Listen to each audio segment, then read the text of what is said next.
Okay, keep her coming. You okay?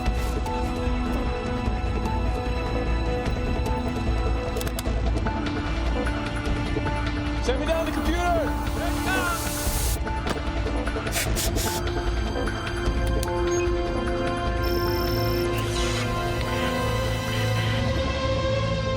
My name is Richard Lieberman. I am the scientist in charge of, I was the scientist in charge of Yellowstone Volcano Observatory.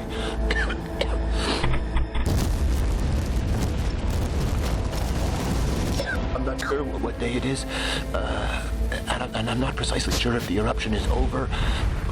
I'm trapped here in some kind of military installation in some godforsaken part of Colorado.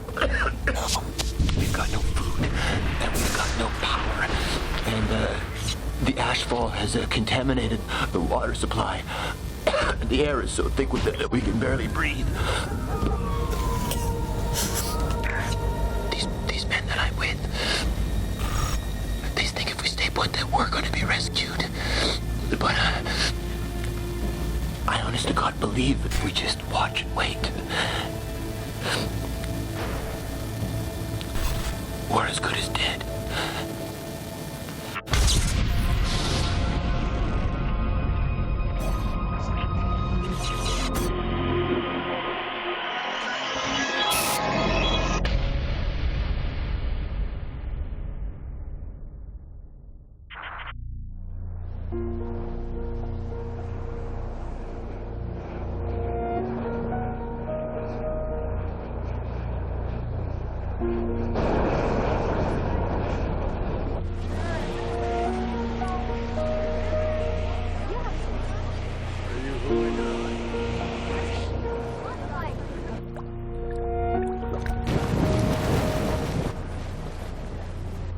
Before it all happened, many visitors to Yellowstone were blissfully unaware that it was volcanic.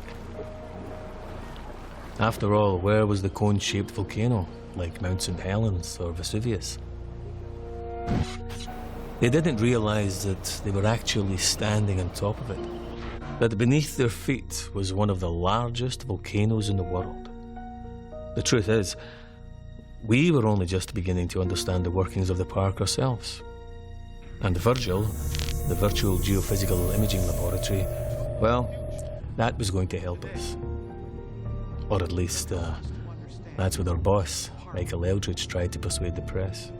With it, we can input data from seismometers, GPS instruments, and video cameras strategically positioned around the park to produce a living, breathing 3D model of what's happening here at Yellowstone.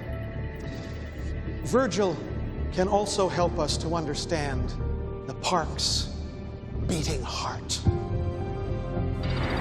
The vast reservoir of red-hot molten rock that lies just a few kilometers beneath where you're sitting now. The sleeping dragon that powers all of the geysers and hot springs, mud spots and steam vents that draw people here in their millions every year.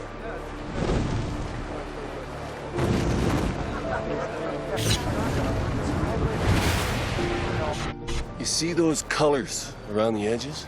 Yeah. They're creatures. Creatures? Tiny, tiny creatures called thermophiles. You can only see them with a microscope, and they can only live in very, very hot water like this. In fact, some scientists believe that all life on Earth began in places just like this 3.5 billion years ago. Billion? Maggie Chin, KCVZ News, Salt Lake City. Hello. Hello. Your model is very impressive, sir. Thank you, Miss Chin. My question is, will it help? Help what, Miss Chin? Well, in the last decade, we've seen more and more ground uplift at Yellowstone. 12 feet, I believe, is the conservative estimate. Well, that estimate is not conservative. Nonetheless, many of your colleagues in the scientific community believe that it's one of many signs that an eruption is coming. I'm going to let Rick Lieberman, scientist in charge of the Yellowstone Volcano Observatory, deal with that one. Rick? Thank you. This is a sequence of Yellowstone's geological behavior over the past 100 years. Okay, there we go. You see, what we have beneath our feet here at Yellowstone is a type of volcano, a type of hidden volcano, referred to as a restless caldera. Caldera because you'll note it resembles the shape of a cauldron, and restless because it spends much of its life doing what you see it's doing right here. It's huffing and puffing as the magma and the hydrothermal systems beneath the ground rise and fall for reasons that we actually don't fully yet understand. This uplift that you've mentioned, Maggie, is very simply just a part of everyday life here at Yellowstone. So we're definitely not looking at an imminent super eruption. Let me say this. The chances of a so-called super eruption are on the order of something like 1 in 600,000. In fact, it's more than twice as likely that an airplane will crash into your backyard. So, Haven't we just seen extra ground uplift at Norris? yes, yeah, we have, as a matter of fact, but that may well be hydrothermal. A buildup of water. I'll tell you what, Miss Chin, you give me $10 right now, and I will offer you odds of 600,000 to 1. So if this thing does go up, you'd make a killing. Okay. That doesn't mean you say I accept it. I'm not saying you do. Hey, how are you? Hey, faithful. Hey, William. Great. Look, as Eldridge said, it is a tool. Oh, come on, it's unreliable. We're not relying on it. Hey, what was that? What was that? That was a press conference. That was a joke. We were unveiling Virgil. What did you want me to say? Hello, everyone. This is Virgil, and it frankly has no more of an idea of what's going on down there than we do, but thank you for coming. Buckle up. Matt, you check out the busted seismometers. I'll get there tomorrow. Good. Here's the point. We could have replaced all of those seismometers for the money spent on Virgil. That's the point. Now, listen, Big V will have its uses. I'll see you soon. Good to see you, man. See you, pal.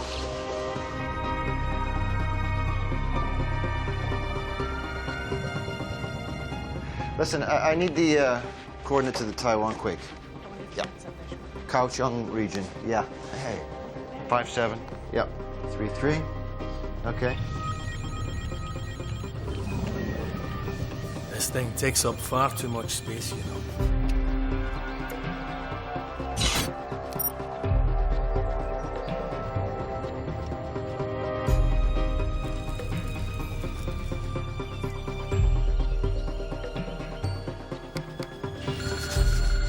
Hey. Thanks, Matt.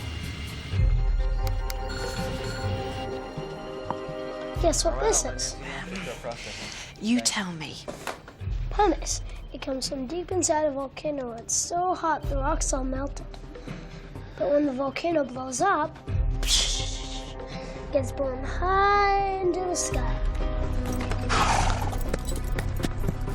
And guess what? It floats. Oh, it does. My coffee. How many is that? A rock that floats. Yeah, okay, pal. That's enough.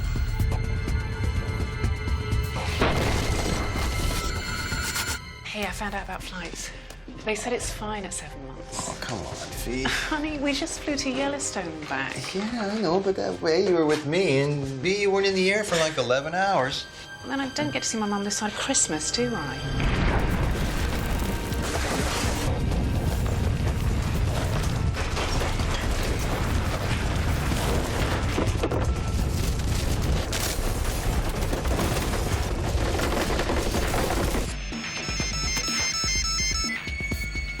What is it?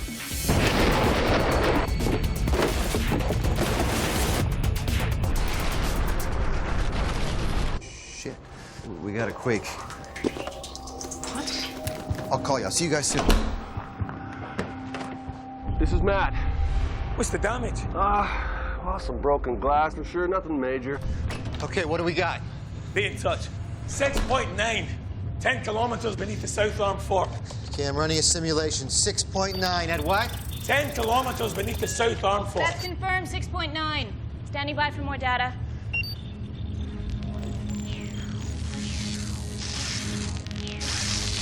Give me the webcam images of the fishing bridge area.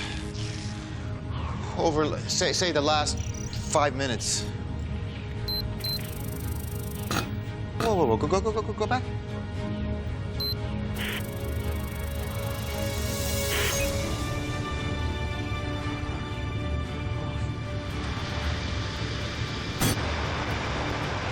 tell Matt he needs to get to the other end of the lake. Where are you gonna be? I'm gonna be in my office.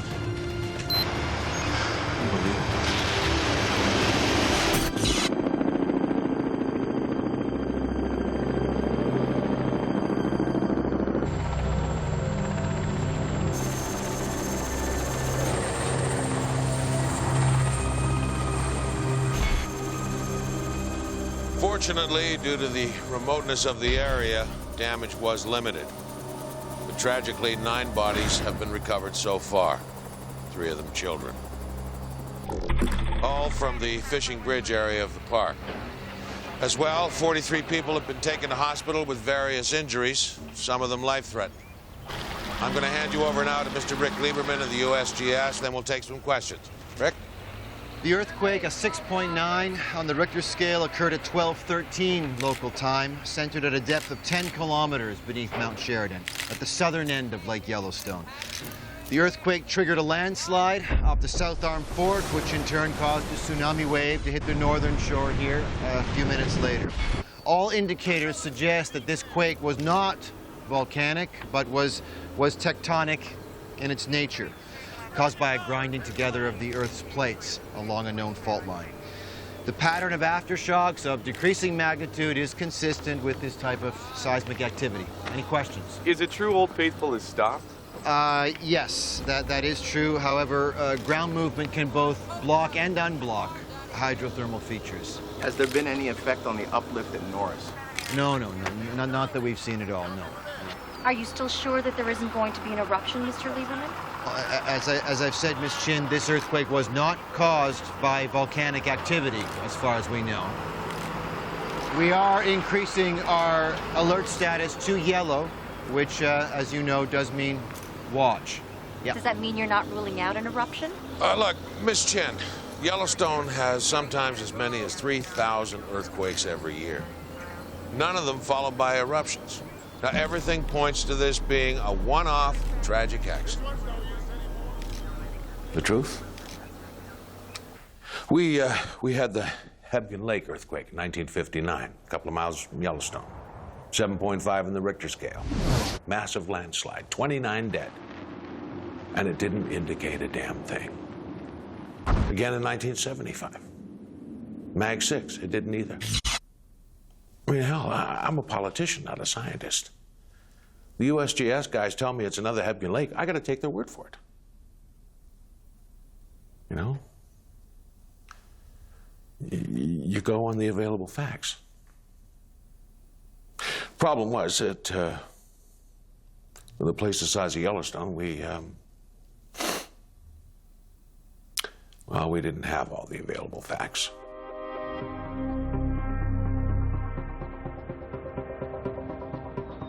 North Dakota goes there. Yellowstone so much. So South Dakota should Noted go. geophysicist Dr. Kenneth Wiley. His new book, Superbangs, deals directly with phenomena similar to those we've seen in recent days at Yellowstone. The book carries with it some dire warnings about the consequences of ignoring the Richard Lieberman, YVO. signs. Hey, it's me. Possible. You better take a look at KCVZ News. I will do that, thank you. I'll call you back. I think we have Bye. good reason to be concerned. Maggie, I think that we ought to make a clear distinction between a regular volcanic eruption and a seep eruption. Mount St. Helens was the most violent eruption in American history. Killed 57 people, and it erupted about 1 cubic kilometer of volcanic ash. and Watching rock. the great That's, man, huh? Now let's say that this cube here represents the amount of volcanic material ejected by Mount St. Helens. Now, in volcanic terms, it's a tiddler. Krakatoa, Tiddler.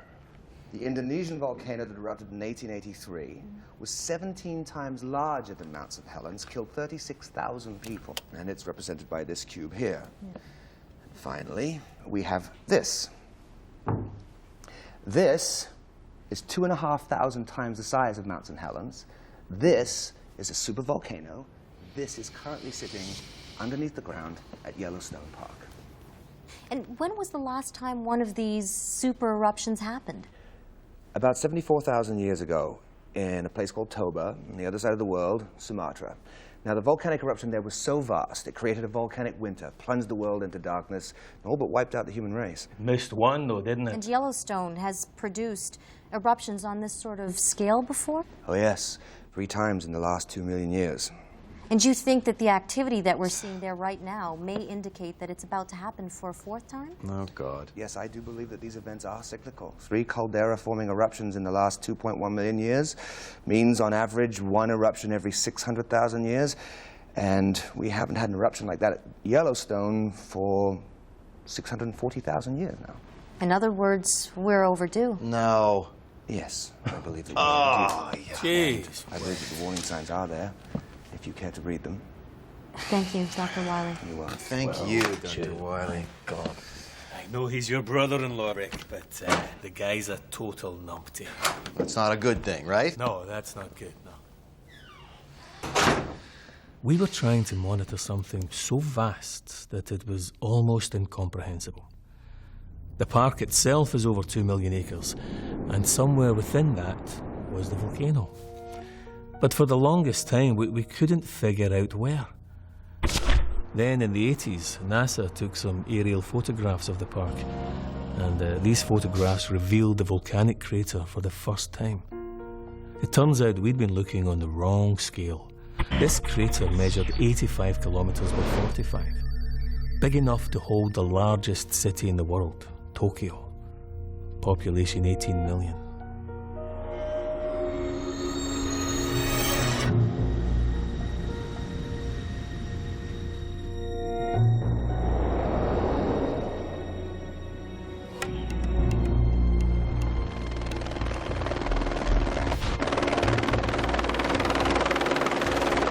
Yes, I did see Mr. Wiley on the television.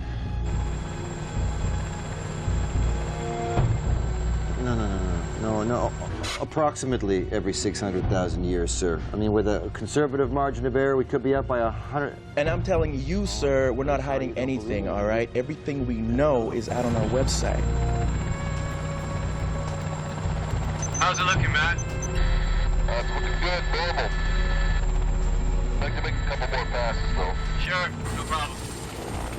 No, sir. No. Sir, I'm afraid that drilling down to try to siphon off the magma wouldn't work. No. In fact, it could probably cause the whole thing to go off.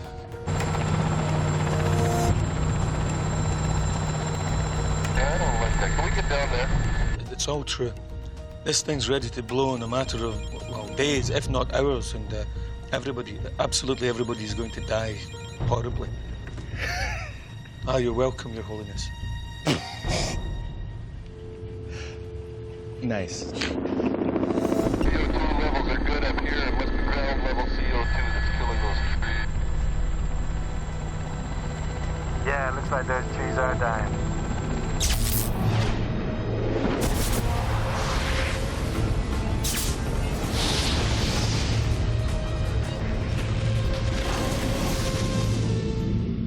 Is there or is there not a magma chamber underneath Yellowstone National Park? Yes, Ken. Yes. And is this magma chamber of sufficient size that if there was an eruption there, it could potentially be rated as a super eruption? Exactly. Well, I'm not saying that there will. I'm saying that there's a chance. No, what you said on television was overdue. You know that's what you said. Overdue, you said. Caught up in the moment, I expect. Well, you and a few million other people, I guess. Hey, let's not do No, sis, I have a legitimate scientific viewpoint. He thinks he's the... Have you ever actually been to Yellowstone? It's not necessary. No. Your excellent website provides all the data. I just interpret. Oh, you misinterpret. That's what you do. Can we not do this now, please? Look, all I'm saying is you do not go on television and create a mass panic over one potential scenario just in order to sell a book. Oh, come on. You don't go on television and tell everybody that everything's going to be just fine when you know damn well it might not be. Kenneth? No, but just... No! Both of you. I said not now. I'm sick of this. Do you have nothing else? You haven't seen your nephew in over a year. Sorry. Hello, Will. How's school? Seamless. Sorry. When I first met Rick, he was a geology student, part of a team studying Yellowstone Lake. They discovered this enormous 2,000-foot-long bulge beneath the lake. Everyone got very excited about it, and the press got hold of the story and convinced a lot of people that Yellowstone was going to blow. It created this huge panic. And then nothing happened. Made Rick very cautious about what he said in public. And then when he got the job as scientist in charge, people paid even more attention to what he said. So, it's a boy, right? Little boy dragon. Huh. And with a new feature. Show me. Some sort of anomaly above the magma chamber just below Firehole Creek Basin. Yeah. Could be water or gas. An intrusion of magma through a fault line opened up by the quake, right? Yeah, impossible to tell until we get a clear image. Oh, thanks. We're still processing all the data from the KO sunquake. Oh, God, that was days ago. Yeah, I know. Listen, Matt's found a section of dead pine to the northeast of Sour Creek. You got a visitor. Hang on. Northeast of Sour Creek Dome, along a ring fracture of the caldera rim. CO2 or heat? CO2, suffocating the roots. The magma's only 2 to 3 kilometers deep at that point. Yeah, or less if it's rising.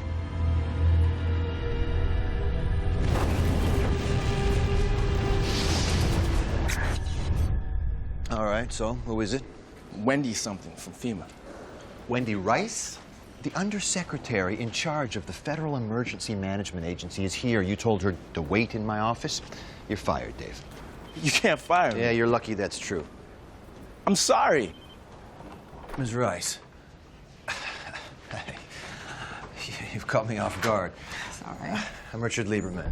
Yes, Rick, I recognize you from the television. Oh. Just call me Wendy. Thanks. Well, sorry about the mess. Wendy? No problem. It's been a busy couple of days. Please, sit down. Yeah, I'm just going to cut to the chase, Rick. I want to know if we should be worried about this.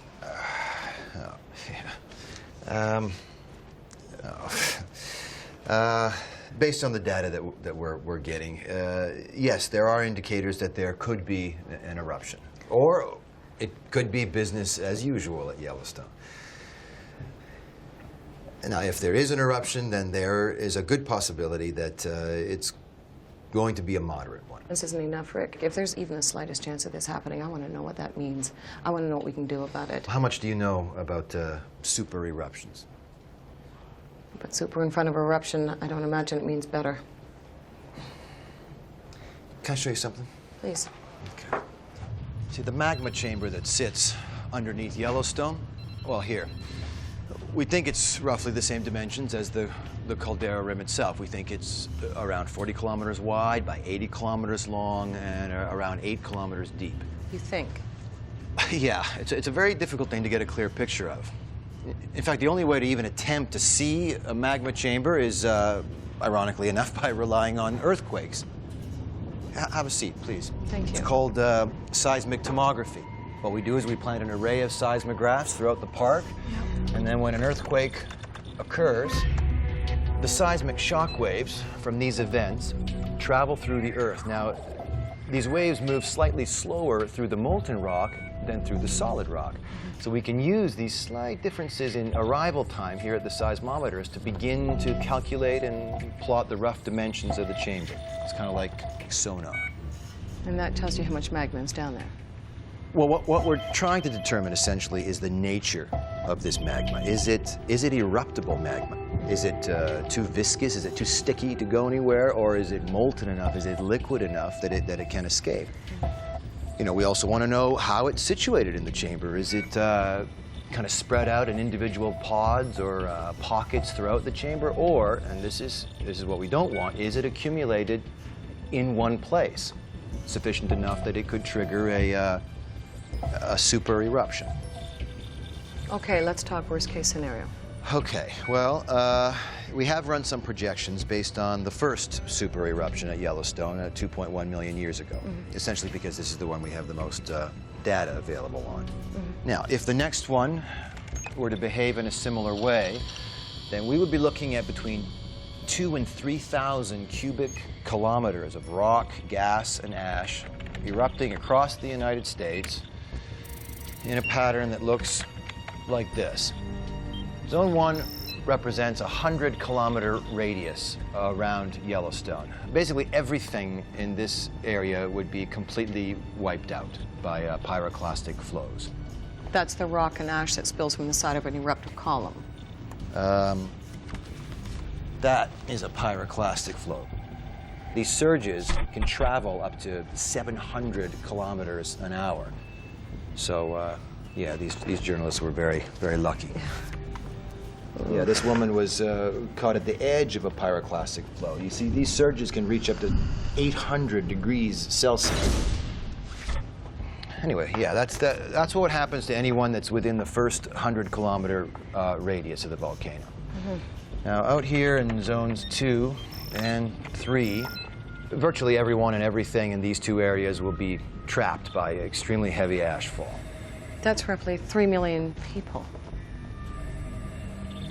Yeah. And here out in zone 4, we're talking about ashfall of around 15 centimeters.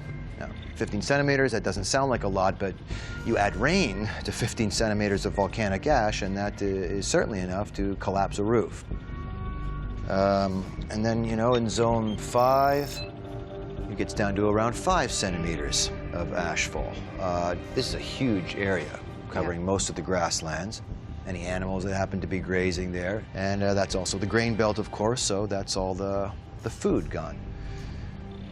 And then zone 6, we tail down to around 1 centimeter of ash extending out to the eastern seaboard. Centimeter. I read it takes just 1 millimeter to close an airport. Yeah. See, the thing that people don't understand about volcanic ash is it's not like ash from your backyard barbecue. It's rock. It's abrasive, it's pervasive, it's destructive, it shorts out electrical equipment, it clogs machinery, you name it. And it's also extremely tiny. It's 100 microns across. It's so tiny you can inhale it, and when you do, it combines with the moisture in your lungs and forms a cement-like mixture. You essentially drown in what's basically liquid concrete, so. Anyway, that is the worst case scenario. So you tell me, I mean, if an event like this were to happen, what is FEMA going to do? Is it going to happen? Is it going to happen? Yeah, it is going to happen. Is it going to happen in our lifetime? I don't know. And that is the most honest answer that anybody can give you, Wendy. I don't know. I simply don't accept that we were complacent. The big problem is that volcanoes are notoriously difficult to predict. Well, look at Mount St. Helens. In 1980, it erupted horizontally rather than vertically, took us completely by surprise, killed 57 people, including one of our own guys. Even with the best equipment in the world, and we had the very best, by the way, even then, you still got two big blind spots, timing and scale. You can't tell when, and you can't tell how big.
I'll be Rick. We'll contact the other stations, re-establish an exact location.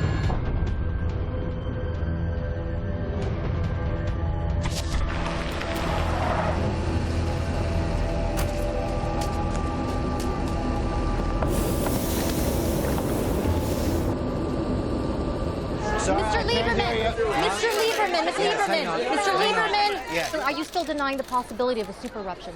Norris, as I've said to you before, Miss Chin, Norris was a hydrothermal event, and by no means a surefire indicator of volcanic activity. And certainly not on the scale that you are referring to. Nevertheless, we have issued a code red warning because we don't take these things lightly. Yes. Daddy. Yeah. He's getting famous. But you can't rule out a super eruption, can you? Looks hot. Likely as an asteroid strike, according to some experts. And half as unlikely as being struck by lightning, Miss Chin. And how many of us lose sleep over that? That's all the time we have. Thank you. Thank you very much. Too much politics, not enough science. Okay, we ready to run this simulation? Let's do it. All right. So what I'd like to do is run through a couple of potential scenarios here. Hey, Rick, we've got another quake just over a mile south of Norris. Okay, how big? 1.9. 1.9, okay. Now, this anomaly that we've discovered near Norris, now this could be water and gas, as we know, or worst case scenario, it could be a new pod of eruptible magma. So I want to concentrate our simulations around this area and see what the potential damage could be, okay? So, option number one. Let's say that we've got 1 cubic kilometer of eruptible magma. Okay, and drop it. Run it.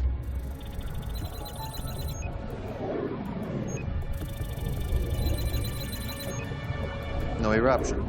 Based on option 1, seems not. All right, then let's keep all the other parameters the same, but increase it by 5, so we'll make it 5 cubic kilometers.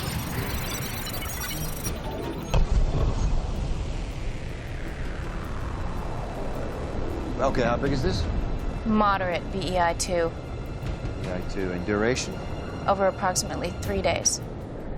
With that amount of magma, it could have been a lot bigger. Okay, let's increase it by another factor of 5 and make it 25 cubic kilometers. Okay. Whenever you're ready. BEI5. Mount St. Helens size. Right. So 10 times more magma, 1,000 times more eruption. Potentially. Okay, so let's increase it by another factor of 5 and make it 125 cubic kilometers. This time, let's just run it this time just from the hydrothermal blast. Sure.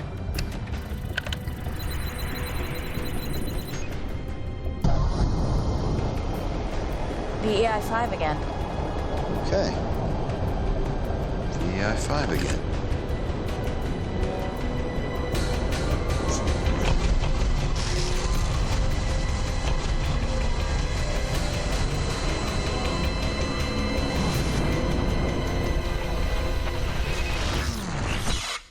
Whoa. What happened? Computer glitch? Okay, tell me what we just saw. All right, I'll say it. If we have a reservoir of melt down there that's larger than 125 cubic kilometers, then this model is telling us that even a moderate eruption near Norris could destabilize the rest of the chamber and trigger a... BEI8. Super eruption. That's great, great. And if frogs had wings, then they wouldn't bump their little green arses hopping around, eh? If there was a pocket of melt over 125 cubic kilometers, then a possible eruption at Norris may trigger further eruptions, which maybe, just possibly, could register as VEI8. Brilliant. Great. Jesus, you're letting yourself be spooked by a video game. Whoa. Just because there's a lot of magma down there doesn't mean that it's all going to come out. Big magma chambers can produce big eruptions, but they can also produce small ones. The real question is, What is the trigger that can set an eruption off? An earthquake, perhaps, opening up the roof of the chamber and allowing the magma to escape. But you see, many of the earthquakes at Yellowstone over the previous 600,000 years could have done that. And so far, not one had. To find out what was really going on at Yellowstone, we needed better images of the chamber. We also needed to see what was going on at ground level. We needed to be there. How close are we here from Norris? 25 kilometers as per handbook rules.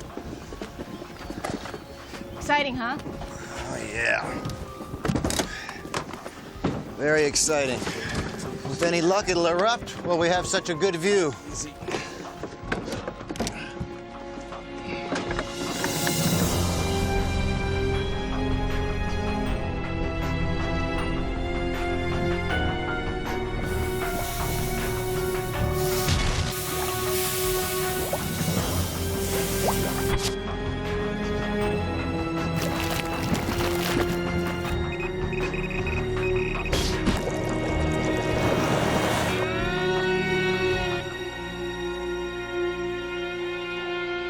Rick? Yeah. Hey, it's Nancy. You better get up here right away. Okay. So where's this uplift concentrated? Here, Firehole River Basin. It's miles from Norris. Hang on. The question is this rising magma or is this groundwater? I could make a plausible case for either. Yeah, I know you could. Another 2.2 to the northeast of Norris. That's the third today. So, we got another swarm coming? I need the SRI data for the entire park. Could we get more instrumentation down at Firehole River Basin? If we steal them from elsewhere. Well, steal them. The ground uplift, earthquake swarms, rising levels of carbon dioxide, and the hydrothermal event. All of these things can be indicators of volcanic activity. Equally, they can mean nothing. We closed the park to be safe, but that didn't stop the hordes of people coming to check it out for themselves. Hey, Rick! Rick! Hey, Miss Chin. can we come in? Look, I've got to cover this one way or another. It's my job. Okay. Do you want to cover this? All right, then you need to understand what it is that you're covering. Yeah, it's me. Get me Matt. Okay, come on in, Maggie. Let's go, I'm guys. sorry, guys. It's not the crew, okay? Come on through. Just not the crew. It's me. We're going to give Maggie Chin the tour.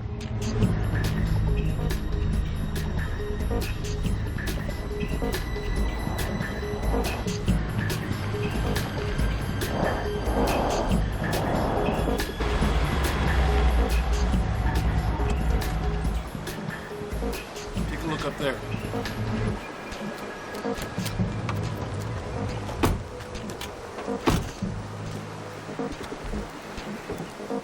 You're looking at the northwestern rim of the giant caldera. It's where the ground fell over 1,000 feet after the last super eruption. So we're in the volcano. Sure are. You know, I thought we'd take a little drive to the other side.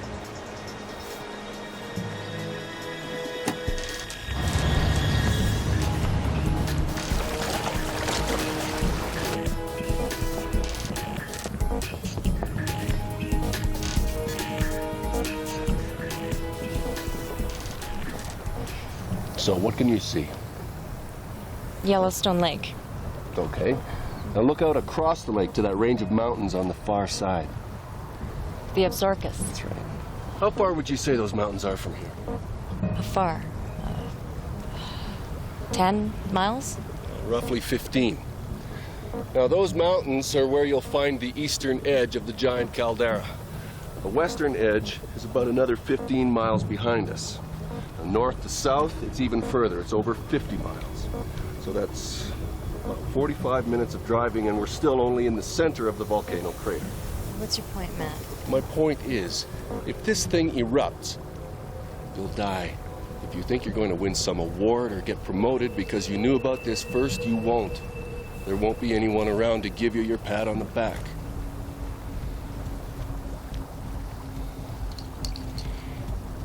Ma'am, you need to get some perspective.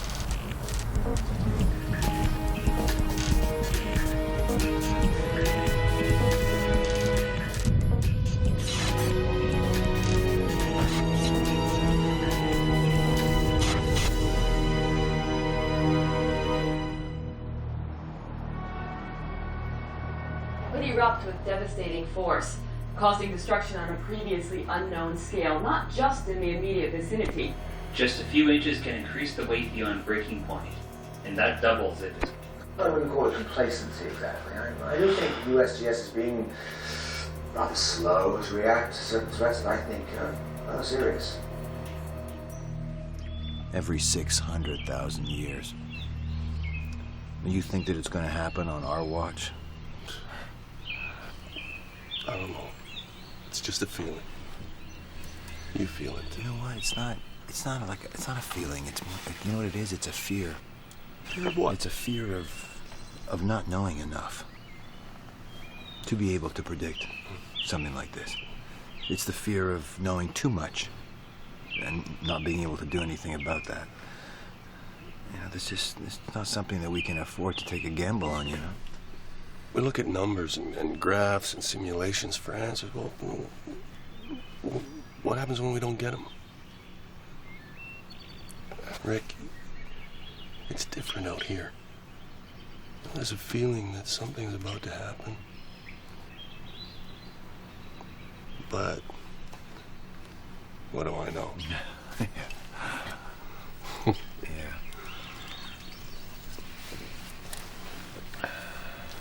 So Fiona said she wants to go to England Talk to and... my wife again? You won't let her? She's 7 months pregnant. You know, that's a long flight. Yeah.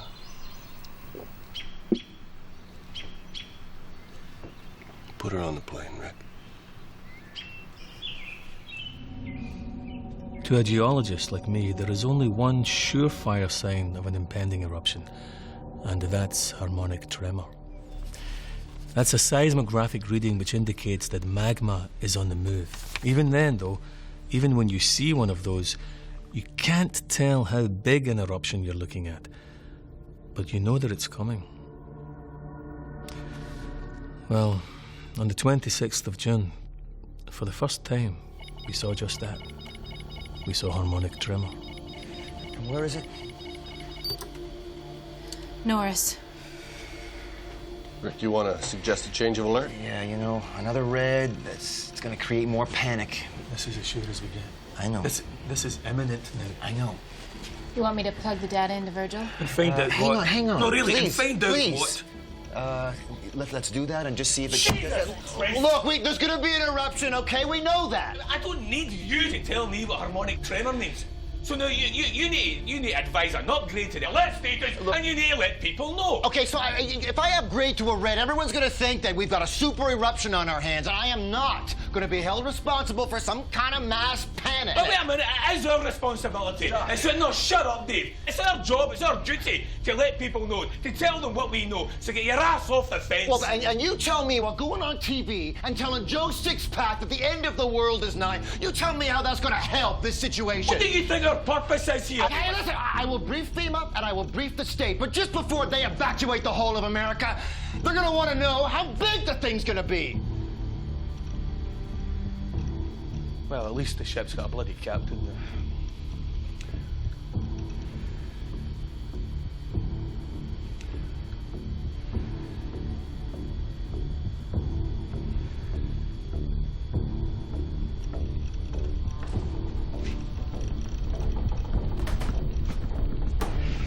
Guys?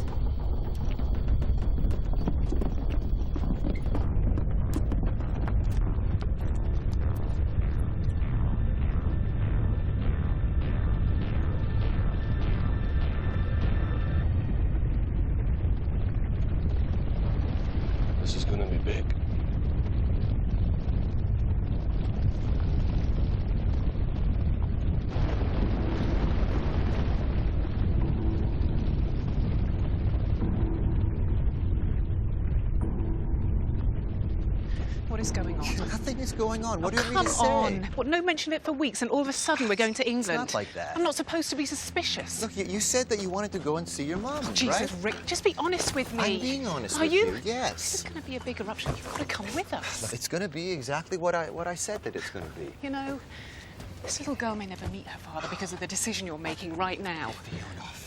Come on, we all believe that this is going to be a moderate eruption. And yeah, things are going to go, you know, a little crazy in this country for a while because everyone's nervous right now. God, Rick. That's why I'd just be happier if you both were in London when all that's going on. And then when things calm down, and then I'll come and I'll see you. Can I go on the plane now? Yes, you're going to go on the plane now. You take care of your mom, okay? Okay. You call me when you get there. I will. Be good on the plane. See ya.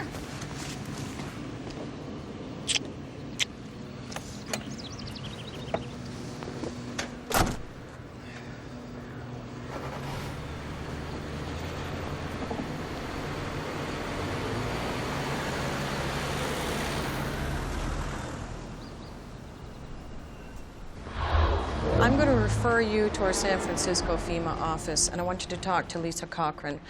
She'll be the one to direct any activity at that point. Okay. One moment. Bring the center screen volume up. A leaked email seen by KZVZ confirms that the U.S. Geological Survey expects an eruption anytime soon, possibly within hours, and possibly with devastating consequences for America and the world. Oh, God. I'm Maggie Chin with KZVZ News, reporting to you live from Yellowstone National Park. The radius of 100 miles around the park is being evacuated amid scenes of chaos and confusion. Highway 20, the main route linking West Yellowstone to Idaho Falls, is at a complete standstill. Meanwhile, towns and cities hundreds of miles from Yellowstone are under siege as panic buyers stock up on provisions like canned foods and water. Many stores have been forced to close early, prompting fears that violence will soon erupt. We have to shoot him, we will. We'll defend our property and our life. You do realize it's the worst possible way to come out, guaranteed to maximize panic. The story's been picked up by all major networks, not just in this country. All I know, Wendy, is it didn't come from my end. Nor from Governor Marshall's office, nor from anyone here in Washington. Still, we have to deal with it.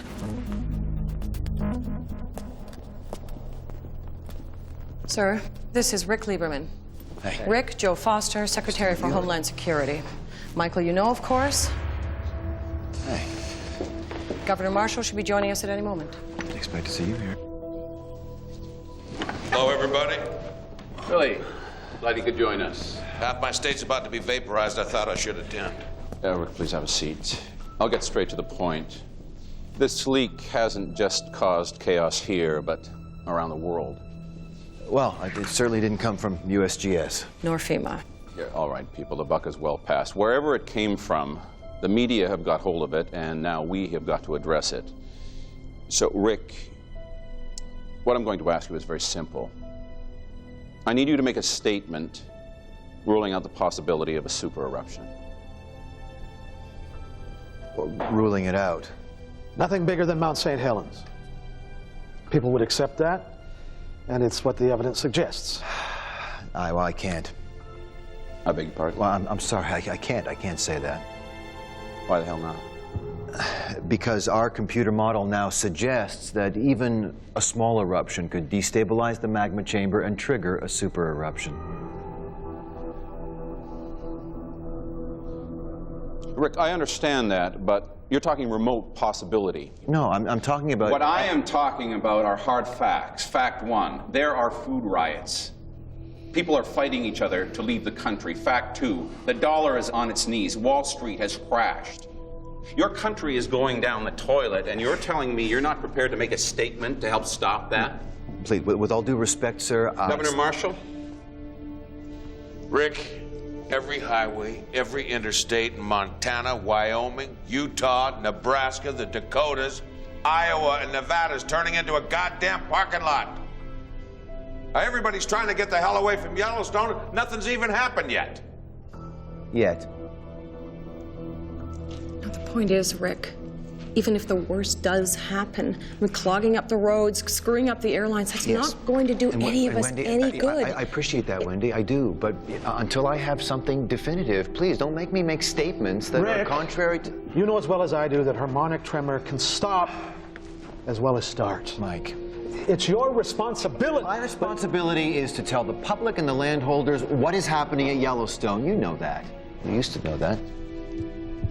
Actually, Rick, as a federal employee, your responsibility is what's best for the country. Now, you have evidence of an eruption, but, and I've heard you say this yourself again and again, chances of a super eruption are virtually zero. No, you are right, but... Then I really don't see what the problem is here.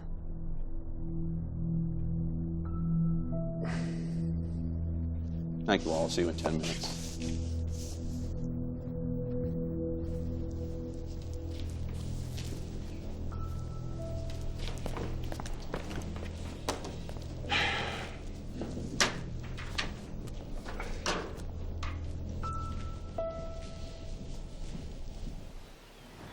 Well, tremor's strong and constant.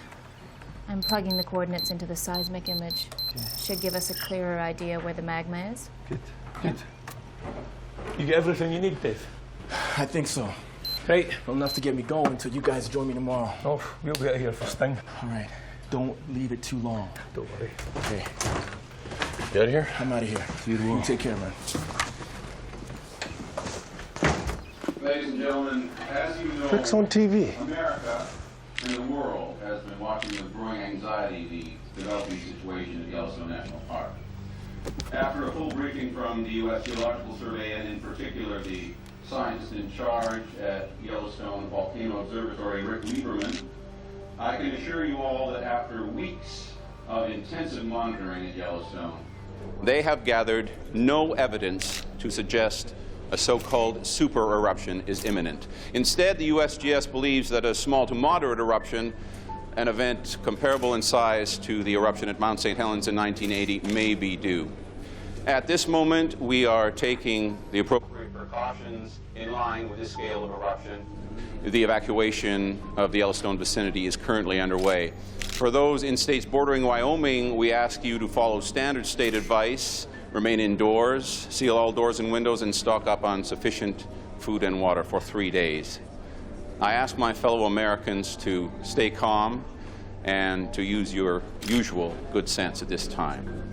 Thank you. Mr. Lieberman, up until now, you've been extremely measured in your statements about Yellowstone. Do you agree with Secretary Foster in what he just said now?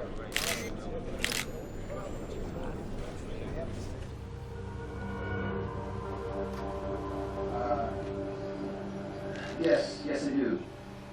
Thank you. What?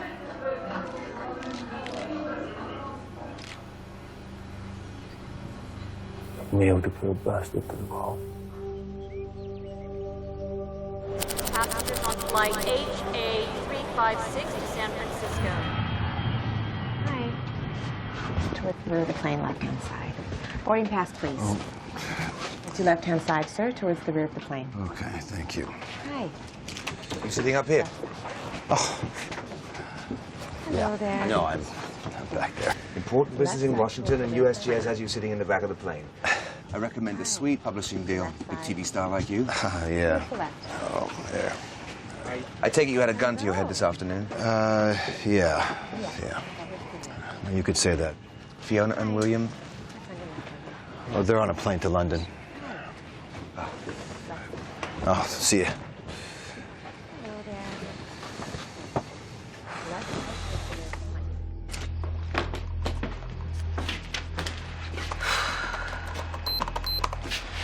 Okay, guys. The last number's in. Fingers crossed.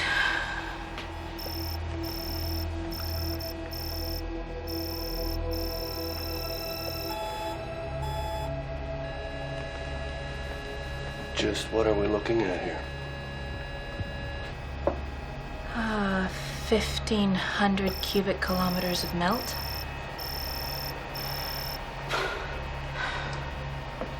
1,500. That's just the top of the chamber. Is it eruptible magma? Is it too viscous? Is it too sticky to go anywhere? And this is what we don't want. Is it accumulated in one place?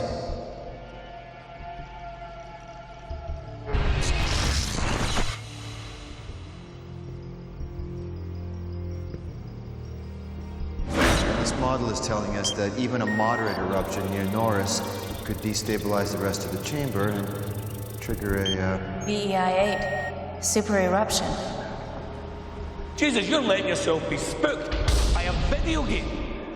There's gonna be an eruption, okay? We know that. I don't need you to tell me what harmonic tremor means.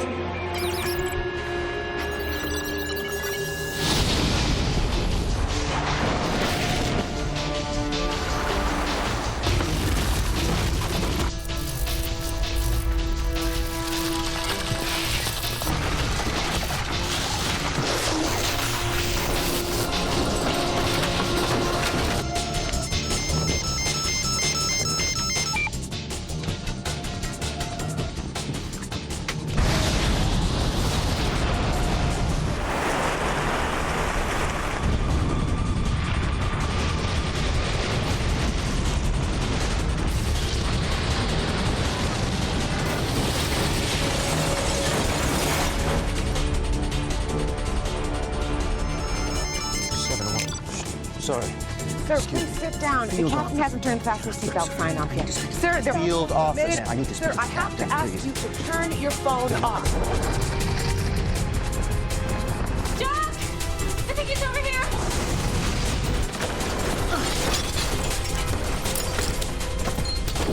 Ah, don't touch my arm!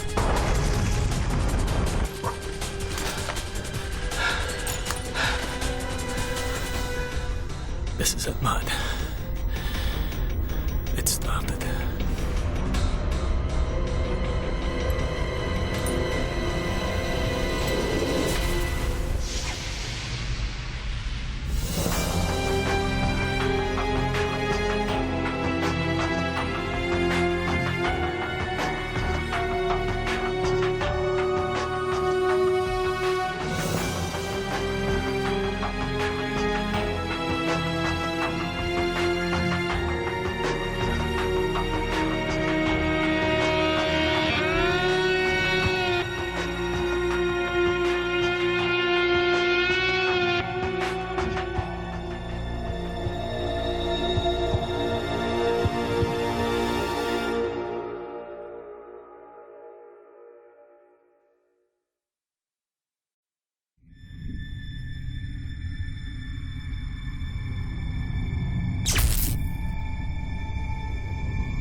Is there or is there not a magma chamber underneath Yellowstone National Park? Yes. And is this magma chamber of sufficient size that if there was an eruption there, it could potentially be rated as a super eruption? Could, right? Precisely, could. If there is an eruption, then there is a good possibility that it's going to be a moderate one. This isn't enough, Rick. If there's even the slightest chance of this happening, I want to know what that means. Then we would be looking at between 2,000 and 3,000 cubic kilometers of rock, gas, and ash erupting across the United States in a pattern that looks like this.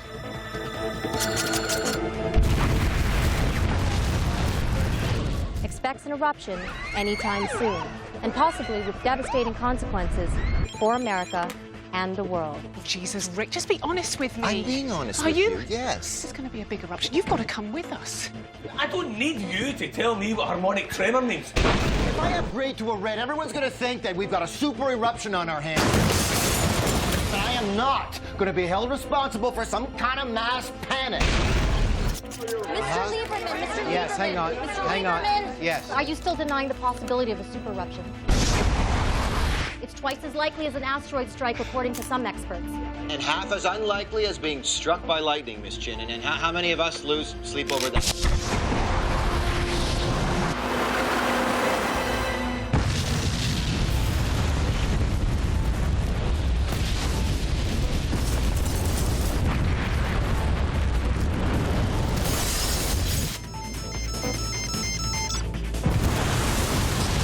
The captain hasn't turned to fasten your seatbelt sign.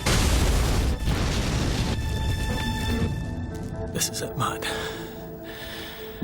It started.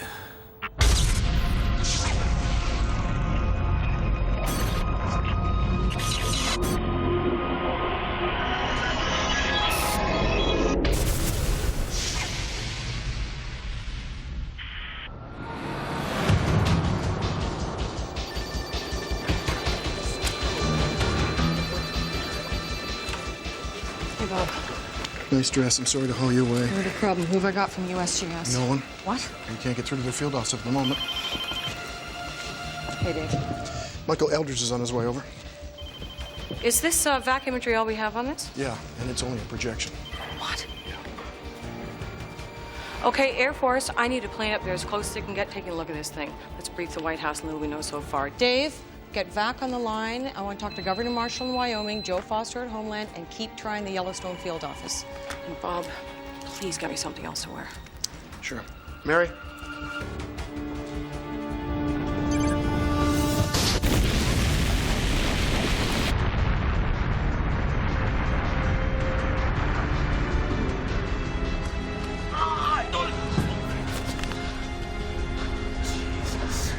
You got the chopper. You need to take a look, man. You need to see what's going on. Make contact with Dave. Let him know what's happening. Go.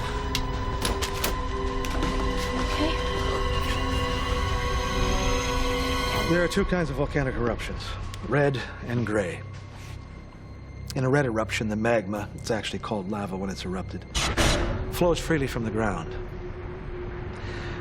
You've seen it on TV, this slow-moving flow of molten material. It's damn destructive in its own way, but slow, very slow. You can literally outpace a lava flow without breaking a sweat. Not so with a gray eruption. What you have there, you've got magma trapped by overlaying rock, okay? The pressure builds and builds to the point the whole thing blows. The magma under pressure turns to foam and gas, which bursts upward in a vertical column at twice the speed of sound, 50 kilometers up into the stratosphere. Sir, there are no cell phones Field permitted office. on this aircraft. I understand. I need to... Sir, I have to ask you to turn your phone off. My name is Richard Lieberman. I'm the scientist in charge of Yellowstone Volcano Observatory. I'm receiving news of an emergency here that could affect the flight path and safety of this aircraft. Oh my God, has something happened? I need to speak to the captain, please. Okay.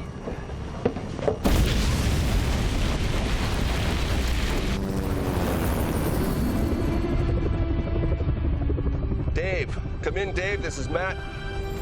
Damn it. Dave, this is Matt. Hey, Matt, it's me. I'm heading out to Bozeman. Where are you? Just to the northeast of Norris. What are you seeing? Oh, it's a single vent, moderate size for the moment. How far from Bozeman are you? About an hour. Okay, listen. Rick is on his way back from Washington. We got shaken up pretty good back at the field office. It's completely down. What can you do for us? I'll be up and running in 30 minutes. It's been estimated that within the first hour, 100 million tons of pumice, rock and ash were ejected, powered out by something with the explosive force of 1,000 Hiroshima bombs. Then the wind carried the top of the column eastwards. Within an hour or so, pumice and ash began to fall in towns hundreds of miles away from Yellowstone. Cody, Billings, Idaho Falls, Bozeman, where Dave was. Can you give me a hand? I just got a few things in the back of the truck to unload. Thanks a lot. Rick! Rick, it's Dave. Dave, listen. How's this? seismic activity. Has it triggered an eruption? Yeah. Matt said it's a single vent. Okay. Dave, I need to determine the size of this vent. I need to do that as soon as possible, all right? All the equipment's down, and Matt can't get a clear view from the chopper. Just put that down anywhere. I'm booting up a link to... Please, tell me you have a high-speed data port. Oh, yeah, it's right over there. Oh, thank God. Thank you. Sorry, Rick. Yeah. I'll have a satellite uplink in a few minutes.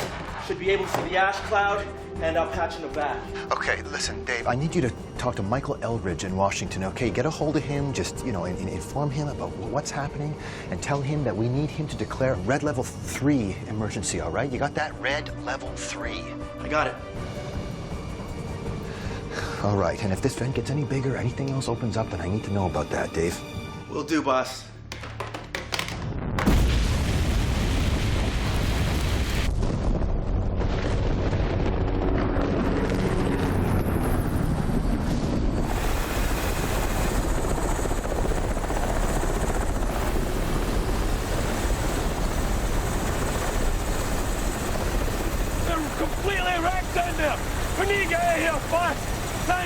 Chopper, go! Me, why? Because I say so, go! No, you're hurt, Doc! We'll take the truck, you go! You go, you need a doctor! Right, Sigma,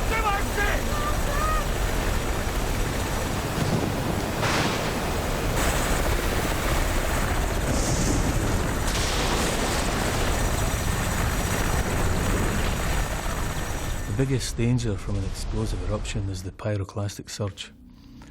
It happens when the pressure of propelling the eruption column up into the air fluctuates for just a second, and part of the column spills from the side of the volcano. The surges from Mount St. Helens flattened every tree within miles and killed over 50 people. Let's just say we weren't going to hang around to watch that happen at Yellowstone. Get going!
Field office too close.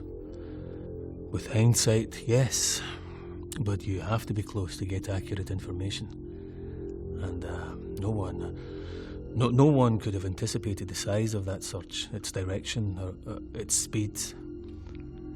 Pyroclastic surges can travel at up to 800 kilometers per hour, with temperatures of up to 500 degrees. They incinerate everything in their path, absolutely everything. It's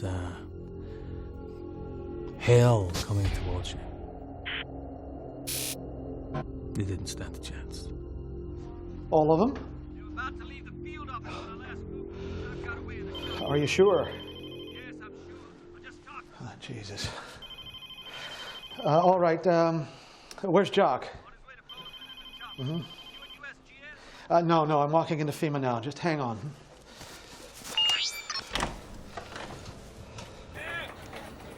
Listen, I'm going to pass you over to Wendy. I've got Dave Price on the line. He's in a backup field office in Bozeman. Okay, let's patch him through. Everyone, this is Michael Eldridge from USGS. Dave, this is Wendy Rice at FEMA. Do you have any update on the size of the eruption? Yeah. Jock Galvin left the scene by chopper a little while back and said it was a single vent. But the GPS and SRI data show signs of swelling all over the park and increasing earthquake swarms. My guess is it's only a matter of time before we see new vents opening up. Thank you, Dave. Stay on the line and keep us up to date. Will do. Denver, bring all USAR teams to standby. Inform Governor Marshall this could be bigger than anticipated. Are we recommending evac? It's his call, but we're advising against. It's safer inside than on the highway. Well, as I was saying, our flight plan has us about 348 nautical miles south of Yellowstone at our closest point. So if ash from your volcano does head our way, the Volcanic Ash Advisory Center will divert us long before we get anywhere near it. Okay. Well, how often does VAC check the satellite? About every half hour. We can put in a call now for an update if it make you feel better. Yeah. I'd appreciate that. If you'd keep me informed. Sure. Thank you.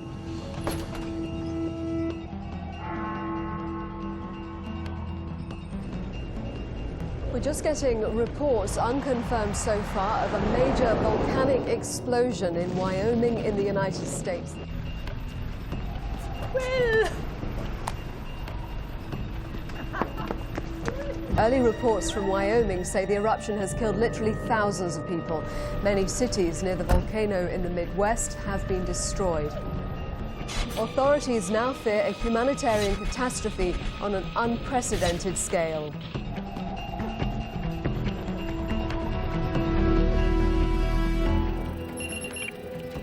Whoa. Boise, Idaho's reporting a citywide blackout. I'm getting reports of rolling blackouts west of Yellowstone. Ash fall on power and relay stations. Okay, tell our FEMA offices in Montana, Nebraska, Utah, and the Dakotas to shut down their power grids and switch to backup generators as of now, and make sure those generators are protected against the ash. I'd also advise them to shut down all air conditioning units. The ash will get everywhere. Okay. All federal buildings need to seal up and start recycling their clear air.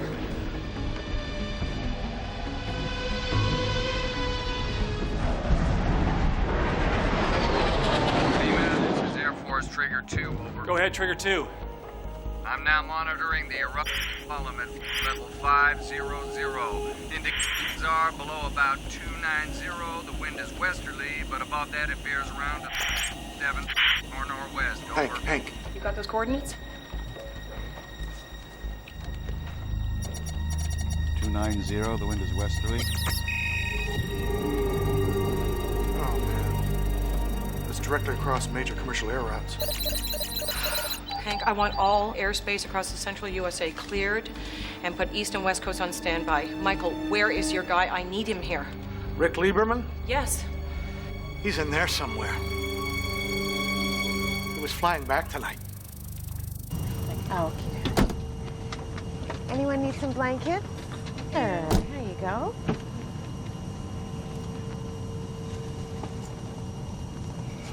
So, it's a single vent. Single vent? Yeah. So Mount St. Helens, then? Yeah. Like you said? Yeah.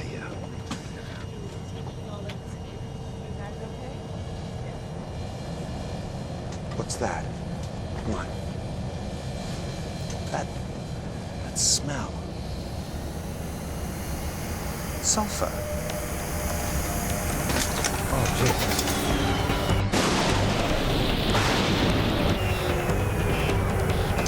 Stalwart. Okay, we lost two and we're losing one. We lost both engines. Throttle back, both. I have turbo. Right beginning, 180.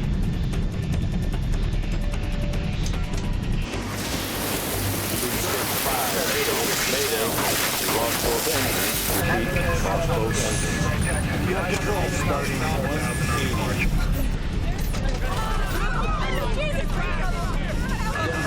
Denver Center, which is Harper Ferry. Sir, take your seat now. Lost both engines. Mayday.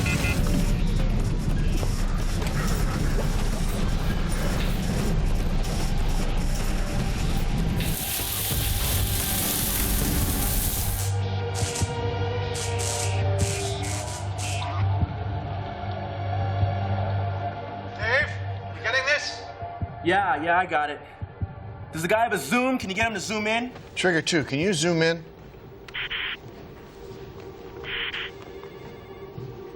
Wait. Oh.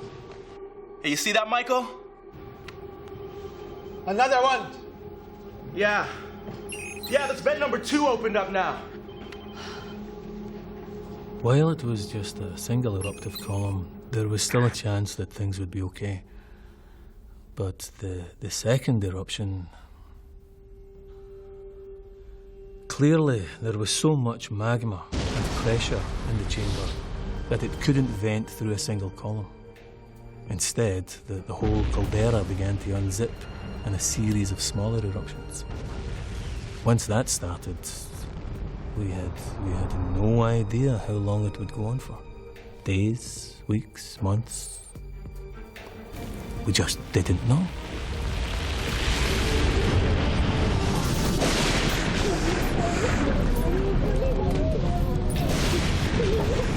Wing anti-ice, engine anti-ice, PU.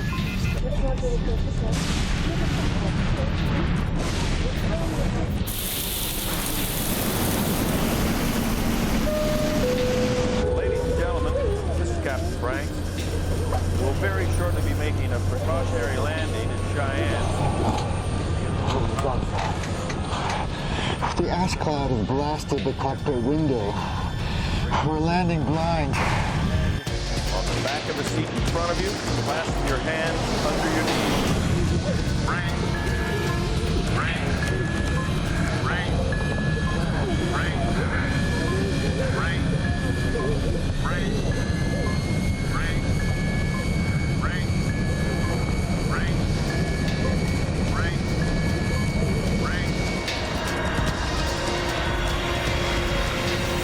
On average, worldwide, about 4 planes each year unexpectedly fly into ash clouds.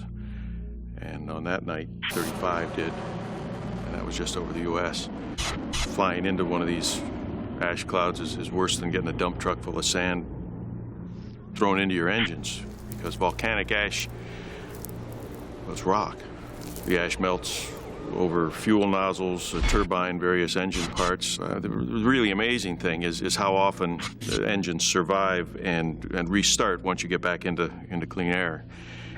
So we were among the lucky ones. We got down in one piece. And by the time we did get down, no one else was taking off anywhere.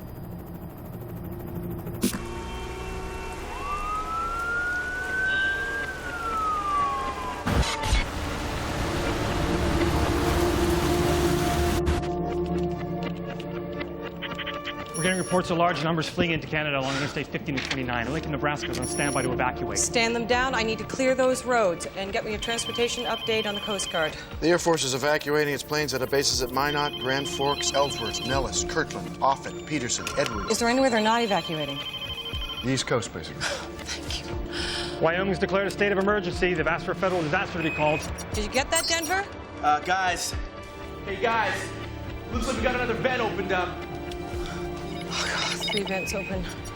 Michael, how bad is this going to get?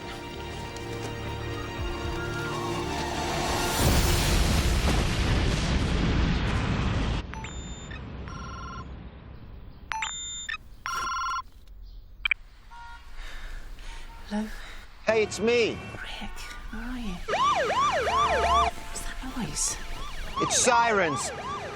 Listen, Yellowstone's erupted. What? I can't talk now. I'm with Ken, and we're making for the FEMA office in Denver. Denver? Why? When I get there, I'll call you. No, wait a minute, Rick. Listen, you know, I feel... Hello? Rick. Are you there? Rick.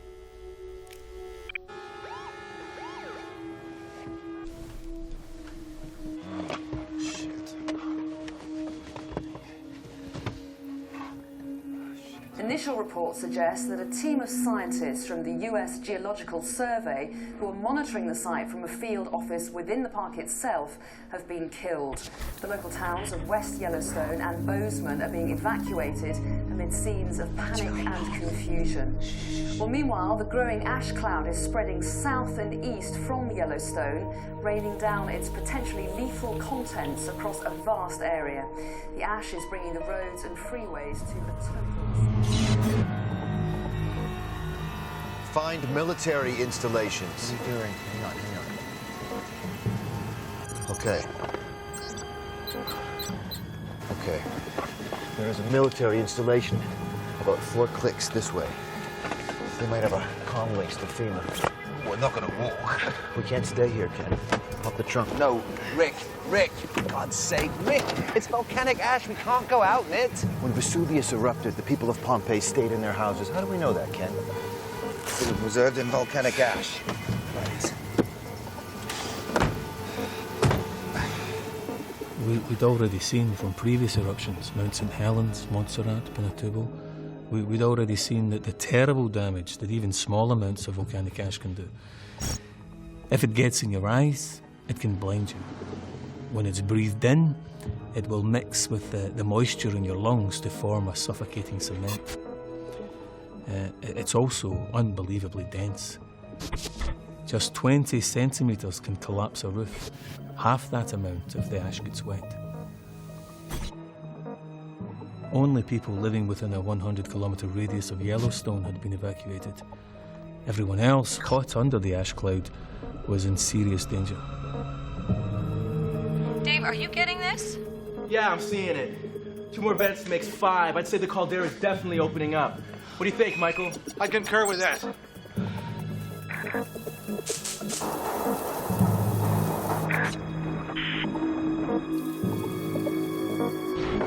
Dave, are we losing you?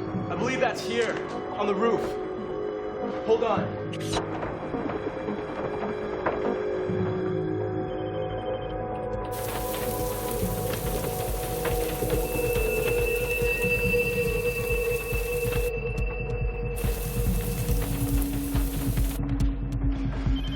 Thomas, coming down hard. Dave, you gotta get out of there now. What, and go where? Well, you got a secret highway no one knows about? What about the people in the motel? Some have gone, but most are staying inside hoping to ride it out. Man, I'm just hoping the room service guy's still around.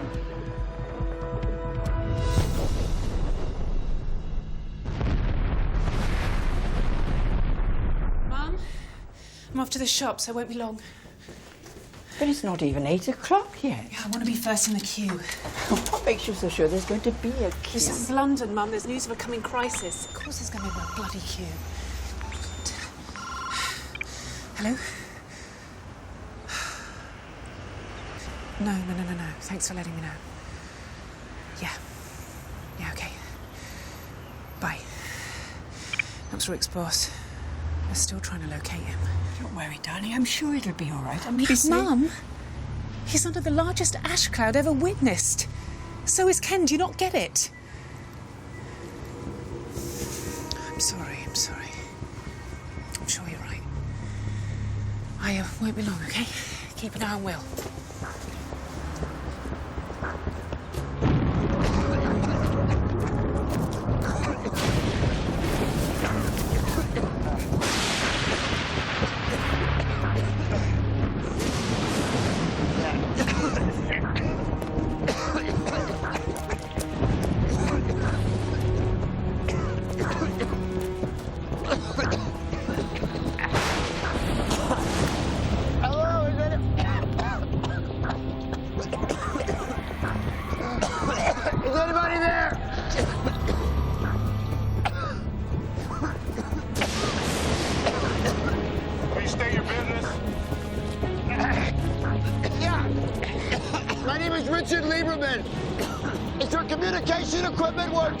Yes, sir, it is.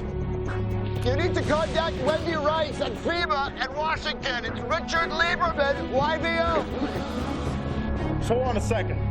There'll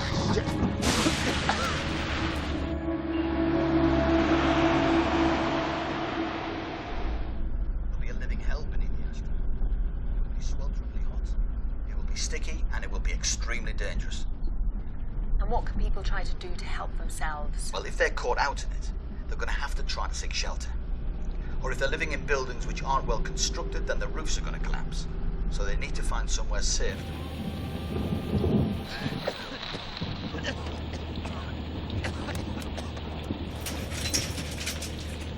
Yeah. She's here. Don't hang up. Wendy. Wendy Rice. Let him in. Give him anything he wants. They found Rick Lieberman. I'm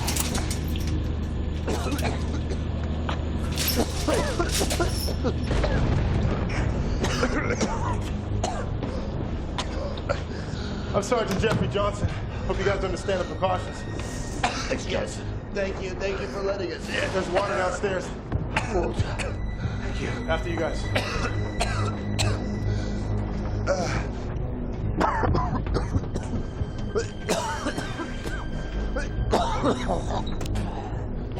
Follow me. What is this place? It's an old Cold War bunker, sometimes used as a relay station for NORAD. Are you based here? No, sir, I just service the equipment. I tour all these sites, spend 2-3 days in each one. You've got food and water? For 5 days. For one man. Meanwhile, panic buying strips shelves across the Midwest as fear grows over the duration of the Yellowstone eruption. Financial markets have been... 臨時ニュースが入ってきました。アメリカ・ワイオミング州イエローストーン国立公園の巨大噴火はやっと沈静化した模様です。 No sé aún es la escala de la erupción. Las próximas horas serán críticas y Estados Unidos se prepara para soportar. This is what I call a GG, a global geophysical event. It's going to affect everyone on the planet. The government has to start planning now for how we're going to eke out the supplies we have because, well, we really are in for a hell of a time.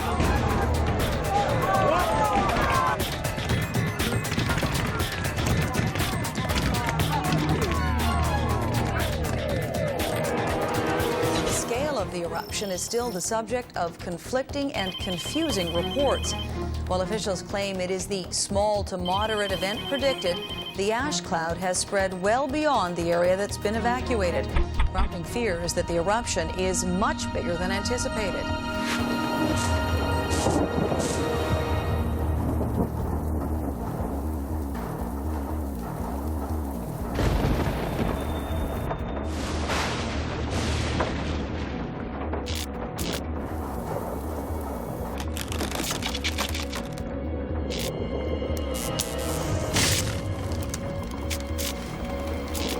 God. I can't believe I forgot about it.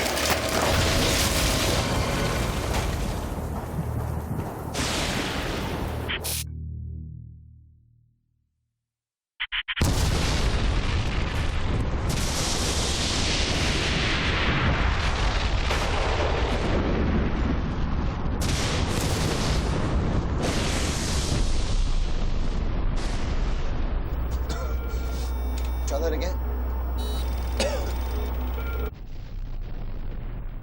We can go back to what you had before. There we are. Are you getting this, Rick? Yeah, almost. What do you make of it? Show me the satellite image. Mapping, bring up satellite.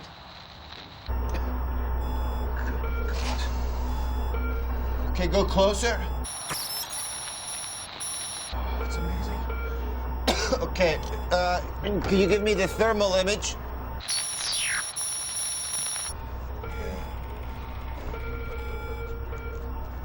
Hey, Wiley, what's he doing? Gauging how big the eruption is. Trying to figure out how long it'll last. Well? Looks to me as if the various vents are beginning to define the rim of the new caldera. So I suspect that eventually they'll all merge to unzip themselves into a single massive vent. Rick, can you give me any idea of how long this eruption will last? Well, this looks about half as big again as the previous caldera, so I think you're looking at something 60 kilometers by 90 kilometers. I mean, we are looking at an event on the scale of the Huckleberry Ridge eruption. It was the first at Yellowstone. And the biggest. And? And if that ejected 2,500 cubic kilometers of material, then we have to make some kind of estimate for the rate of ejection, and then you do the math, and you've got your duration. Give me a figure, Rick. Say that again? A figure. Give me a figure. What, you want me to guesstimate? Yes. We're looking at a duration of between 5 and 9 days. but it doesn't matter how long it lasts, Wendy. Make no mistake, we are looking at a VEI here. So there's no question anymore. What happened? Lost the link. Let's get that signal back. VEI 8, Michael. Super eruption. Yeah, the worst case scenario. No, it isn't. Jock Galvin, he was at the field office when the The eruption worst started. case scenario isn't a super eruption. The worst case scenario is a super eruption which goes on and on. If a volcano ejects more than 1,000 cubic kilometers of magma, it's a VEI 8. The magma chamber under Yellowstone has the capacity of 25,000 cubic kilometers.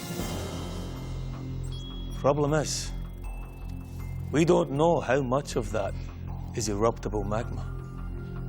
But that is what will dictate whether this eruption goes on for days or for weeks.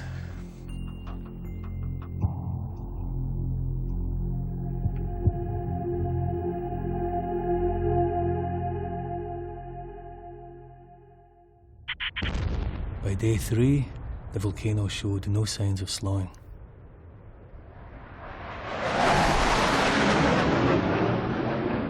The ash cloud had covered 3/4 of the United States.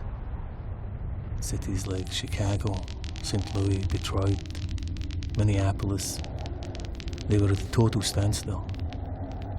Roads, railways, airports were all closed. The power supplies failed. The water was polluted. Every day it moved eastwards by another 150 kilometers. And all we could do was sit and watch.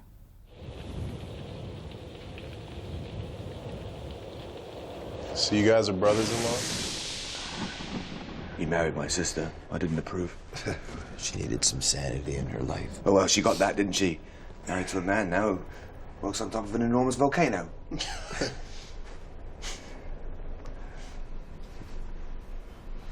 Where's she now? Fiona, she's in London. Well, at least she's okay. She's not okay. She's not okay. And as long as this eruption continues, there's nobody on the planet that's going to be okay. Can't afford to think like Oh, that, can you? come on. Toss a coin. Heads we live, tails we die. It's that random, Rick. Don't you try and be reasonable. Not now. Can. Oh, come on. We're running out of water. We're running out of food. The air is slowly turning to poison. You believe in God, sir?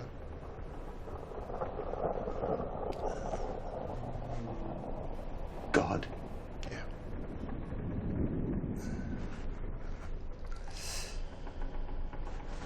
You think, you believe that this is all God's wrath, Johnson? I believe in his mercy. Oh, nice.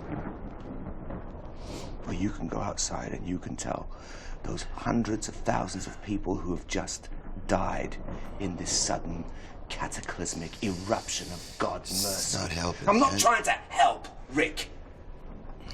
You expect optimism at the end of the world, huh? Well, if that's what it is, then you should probably go upstairs and take a big gulp of air then. Because otherwise, what are we sitting down here for? You know, are we delaying the inevitable? Is that what we're doing? In my book, that's exactly what we're doing. Well, in my book, I'd like to think that I get to see Fiona and Will again. You know, and in Johnson's, that he gets to see his family. I think as long as we remain focused on that, we're going to be a lot better off. Yeah, well, my book's more pessimistic, isn't it? Yeah, well, your books always are. L'eruzione possa essere contenuta o se ci troviamo di fronte ad uno dei peggiori disastri. We have no clear idea of how long it might last or what devastation it might reach. تشير آخر الأنباء إلى أن الحمم والصخور التي قذفها الانفجار البركاني. Listen to the advice of your local emergency services. Follow it. May God be with you all. Hundreds of thousands of US citizens are homeless as they've fled from the ash cloud that now covers 3/4 of the country. Thousands of others have been trapped in their homes, and the Federal Emergency Management Agency admits it could be weeks before they can get aid to them.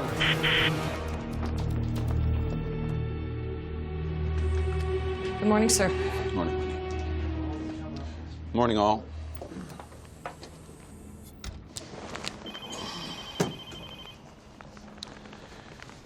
One hour ago, Air Force One took off from Andrews en route to a military bunker in Florida.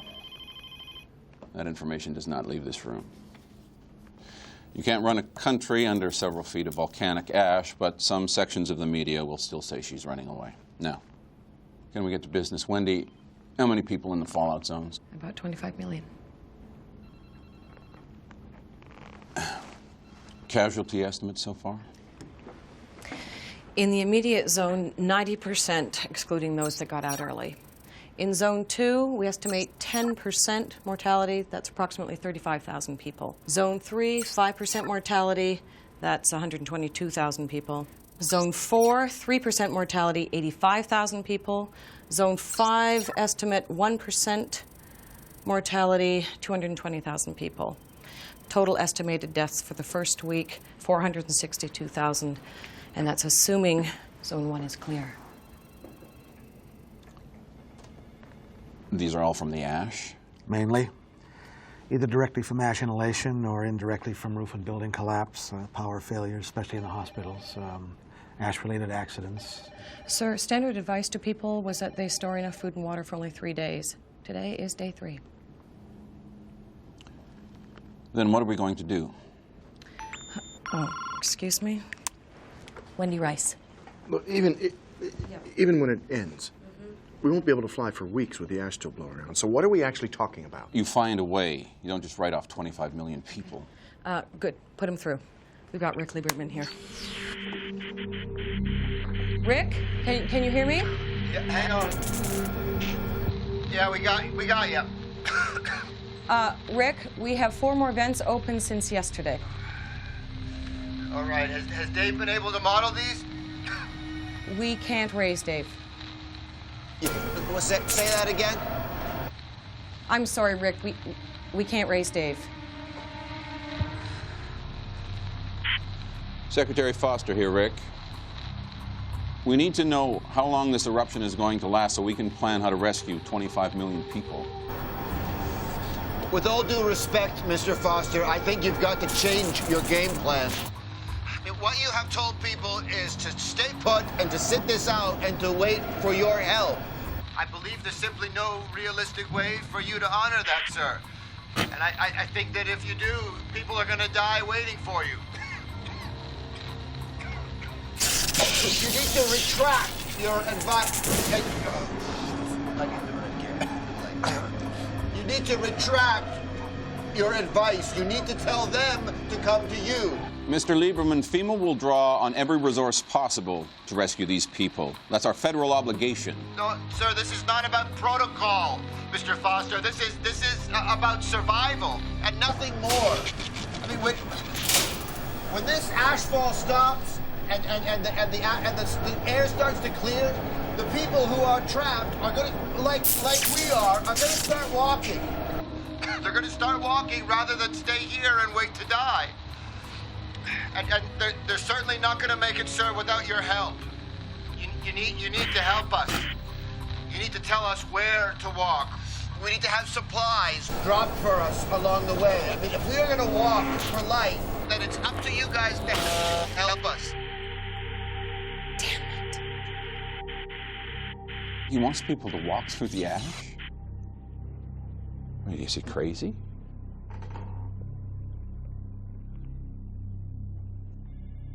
The added complication was that 8 out of 10 FEMA centers who would normally help to coordinate the rescue were out of action because they too were under the ash cloud. It was only the very eastern and western coast with a very fine covering of ash who were still functioning. So we had to look outside for help with our allies, South America, Europe, Australia. But you see, it was about that time, 3 to 4 days in, that people outside the U.S. started to wake up to the fact that this wasn't just our catastrophe. It was theirs too. They could see it, because that was the time it took for the sulfur aerosols from Yellowstone to go right around the globe and start a global disaster. Meanwhile, the first effects of the disaster are being felt closer to home as skies turn red over large areas of Britain due to the huge concentrations of sulfur dioxide released by the eruption. Ashfall has been reported on cars and buildings all over the country. Well, how serious these effects will become largely depends on right now, but if you'd like to at the moment. The new twist will be the onslaught of really heavy rainfall. When you get big eruptions like this, tiny ash particles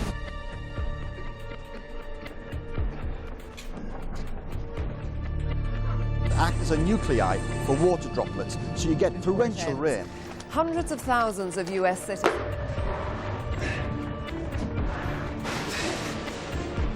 Lahars from the volcano swept 23,000 people to their deaths. Thousands of others have been. Well, how serious?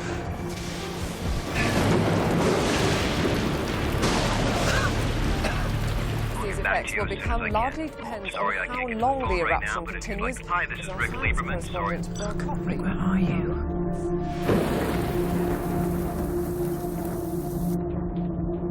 I just keep thinking, could I have done something different?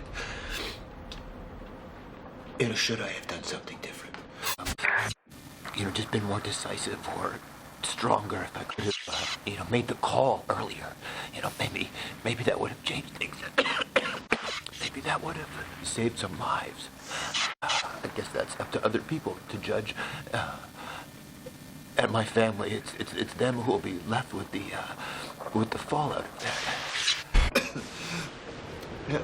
These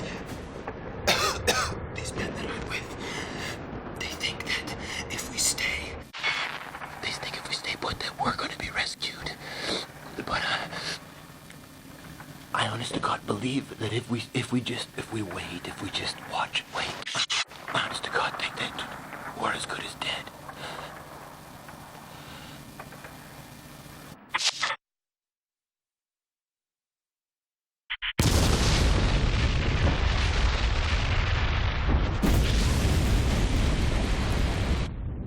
By day 5, over 2,000 cubic kilometres of ash and pumice had been dumped across the United States. 2,500 times more than the fallout from Mount St. Helens. But that was only about 10% of what was in the magma chamber. How much more would come out depended on how much more eruptible magma was down there. The country was already on its knees. Thousands of people dead, millions of others homeless. If it didn't stop soon, well, let's just say we were running out of options. We have just received reports that Mexican authorities closed the border 4 hours ago. According to aid workers in the area, 3 million people have now gathered at the Mexican border, many of them without shelter, food, or money. Maggie Chin, KCBZ News. They've closed the border? To U.S. citizens, yes. That's totally unacceptable. They're condemning people to death. The Mexicans say they can't cope with the numbers. Well, we're going to have to kick some ass. Well, I think the president might feel that right now is a bad time to invade Mexico, Bob. Can we move on? Yes, sir. All right, our best case scenario is if the eruption stops in 2 days. If that's the case, access to zones 1 and 2 won't be possible until at least 3 to 4 weeks after that. So it's unlikely we'll find any survivors.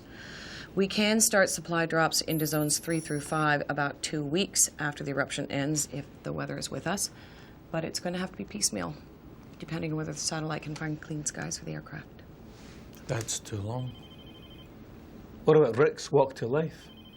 We can't advise people to walk through the ash. It's just too dangerous. So are we asking people just to sit there and starve to death? There are hundreds of thousands, maybe millions of people stumbling around out there, looking for help.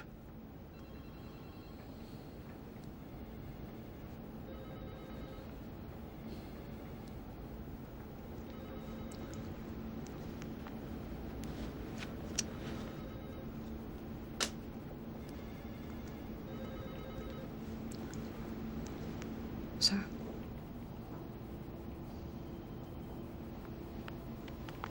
All right. We'll go with walk to life.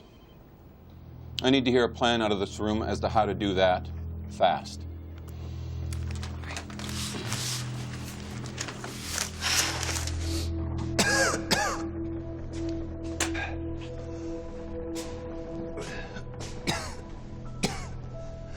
Well, it's still raining. Ash? Save the battery. We're gonna need it outside.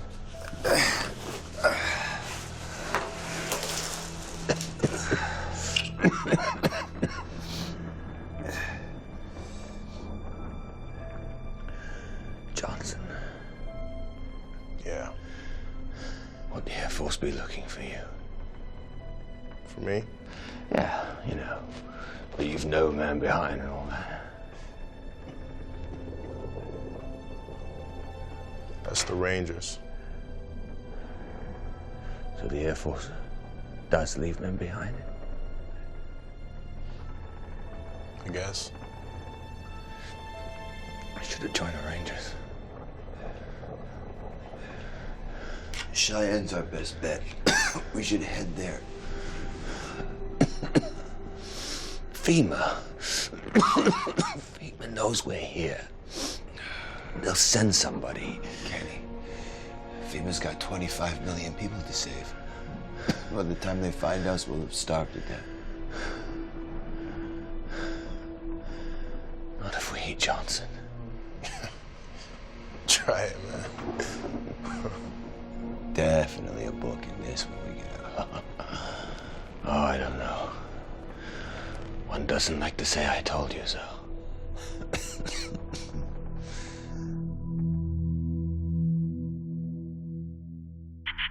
We assumed that when all the vents merged together to form a new caldera, then the pressure would drop and the eruption would stop. That was our thinking.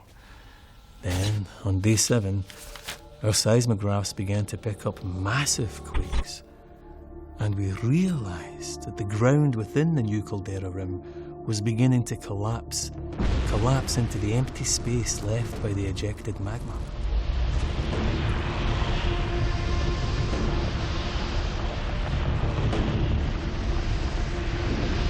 That's all the major drop points. The Pentagon has 45,000 pallets, 800 planes, and 560 choppers ready to go as soon as it's safe to fly. Information leaflets? With the ash jumpers and all the pallets. You need to see this.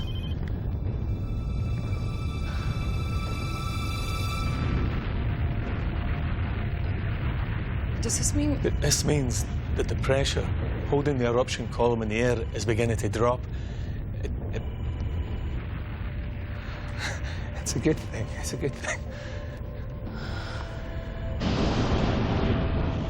And now to the news that America has been waiting for, the end of the supervolcanic eruption at Yellowstone National Park. At 9:17 a.m. local time, the eruption column began to collapse. Ocurrida en el Parque Nacional de Yellowstone, Wyoming, Estados Unidos, parece haber llegado a su fin. 这是整个火山爆发当中具有关键性的转折点。 Huge pyroclastic surges, which radiated out over 100 miles from the base of the column, overwhelming the U.S. Air Force drone that's been monitoring the eruption. Across America, the overwhelming task of trying to bring aid to the estimated 29 million people trapped by the ashfall begins. Authorities now admit it'll take weeks, if not months, to reach those trapped closest to the volcano. We're gonna head back toward the interstate and then turn north. Any abandoned vehicles we come across along the way, I think we should stop and check them for water in the washer bottle, fluid, anything we can use. Okay. Okay. How far? Outskirts of Cheyenne are approximately 25 kilometers. You know, I've got to say, Richard, this has been a crappy book tour so far.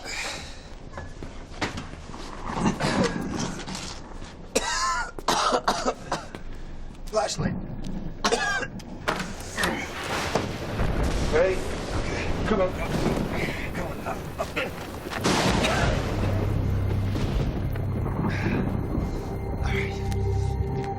All right. You okay?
It used to be BC and AD, before and after Christ.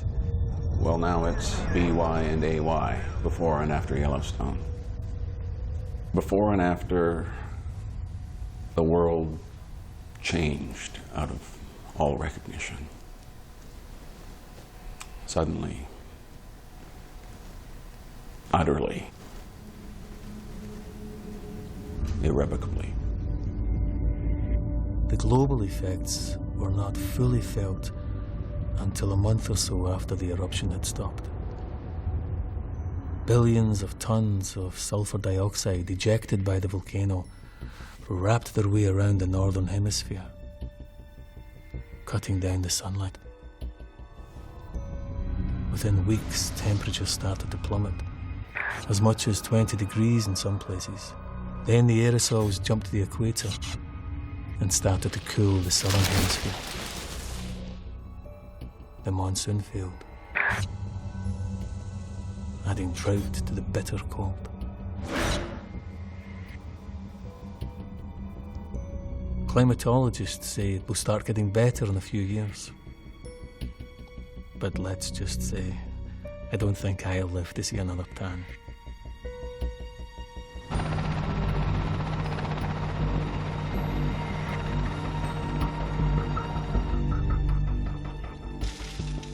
To clear up the scale of what we still have to do all this time on. 80% of the USA covered by ash. 20% rendered unusable or uninhabitable. Cities and towns permanently abandoned. Billings, Cheyenne, Denver, Salt Lake City. I don't know how we've kept going, to be honest. I mean, just the animals. The livestock. Millions dead. Rotted where they fell. And the people.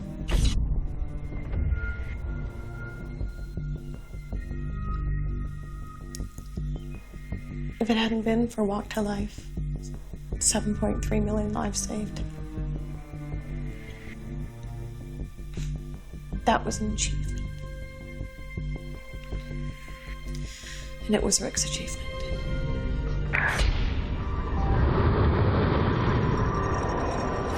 Not knowing was the hardest part. He called from Cheyenne, from the airport, with Ken.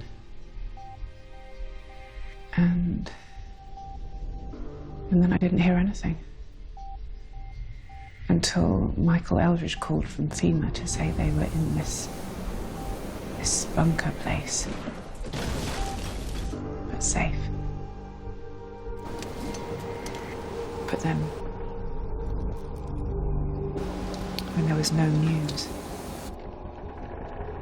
I gave up all hope of ever seeing them again.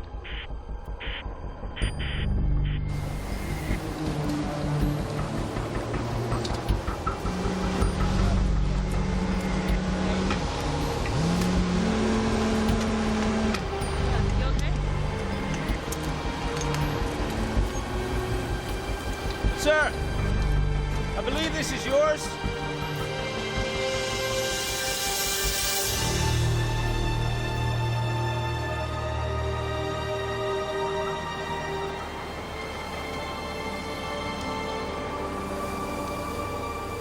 Why did I choose to come back? It's hard to say, really. To face the reality of what nearly happened, I suppose. How close we actually came to never leaving this place at all.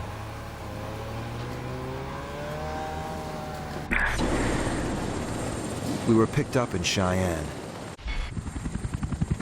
And when the ash finally stopped falling, we were transported to Denver, where we waited with thousands of others for our turn to be rescued. It would be 3 months until the transatlantic routes opened up again, and I made it back to my family in England.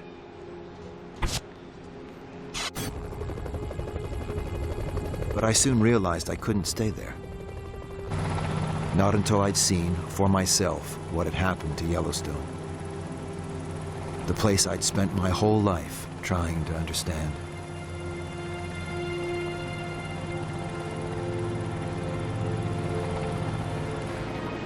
Things will get better. They will, eventually. Nature will recover. The world will recover. This, after all, is not only how life ends, it's also how life begins. And one day, someday, Yellowstone will erupt again. But not on my watch.